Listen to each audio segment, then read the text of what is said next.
Next, let's give a brief introduction to endotyping. Endotyping is a patient education system that communicates glandular expression using objective and subjective data. Endotyping is ethnic and gender specific, and it demonstrates how accumulated stress can cause organ compensation and body composition changes. Endotype represents the positive level of glandular interaction between the pituitary, adrenal, thyroid, liver, and gonadal glands. These interactions are complex, and for a lot of patients, it's just hard to get their mind around how their body is interacting with itself. So to that point, we've created this framework to have a practitioner talk to the individual and let them understand which glands are creating their greatest health compensation pattern. Let's get into a little theory about endotyping. We feel that glandular stress impacts physical appearance, mental capacity, and social interaction.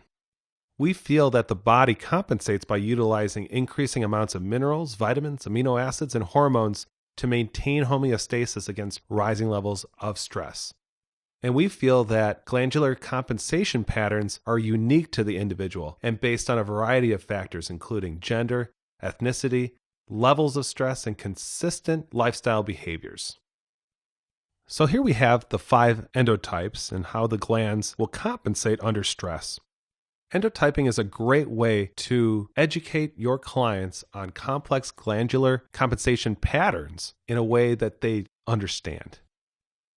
Here's some examples of some common symptoms that will relate to different endotypes, including painful menstrual cramps, salt cravings, vertical ridges on nails with coarse hair and thin eyebrows, red spots on skin, and difficult bowel movements after fatty meals. To bring everything together, we have a couple examples on how you can communicate glandular stress to the client. Now, with this hypothetical client, they have symptom expression of irregular sleep patterns, high blood pressure, ringing in the ears, short menstrual cycle, and excessive bruising.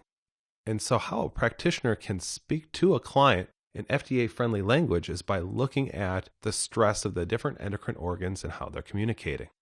And so with this person, we have a stage 1 pituitary, stage 2 adrenal, and stage 1 ovary.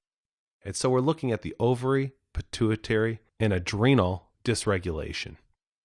In the second example, we have a male with decreasing muscle mass, a weak urine stream, dark circles under his eyes, adult onset allergies, and a low morning appetite. And this practitioner may want to look at the communication between the liver and the gonads.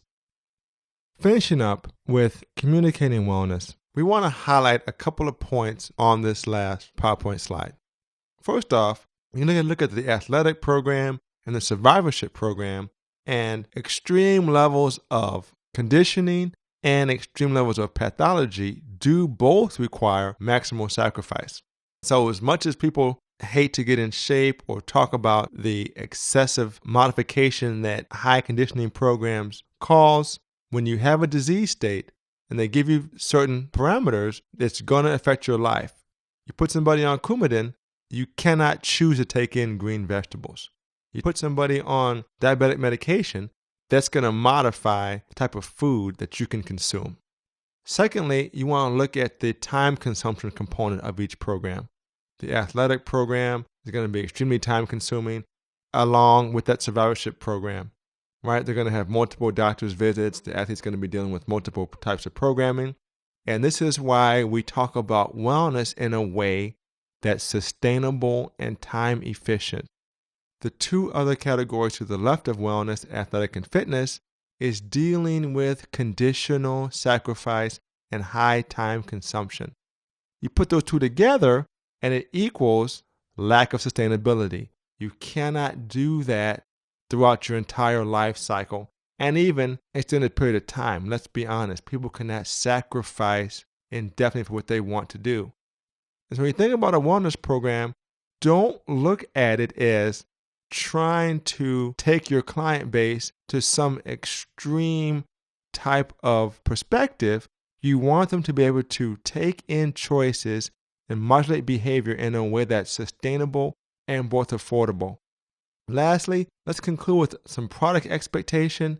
when you're dealing with a highly conditioned population, an athlete, as well as a disease-based population, they're going to require substantial product use.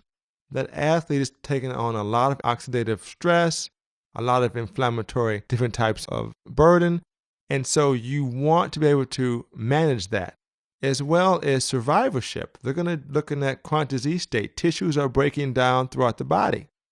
Wellness is something different.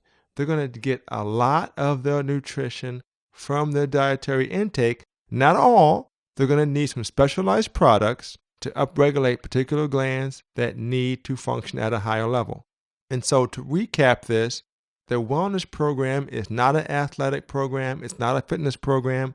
And you're not managing disease. It is something different, something sustainable, cost-effective, and it cannot be a type of program that puts your clients in extended sacrifice.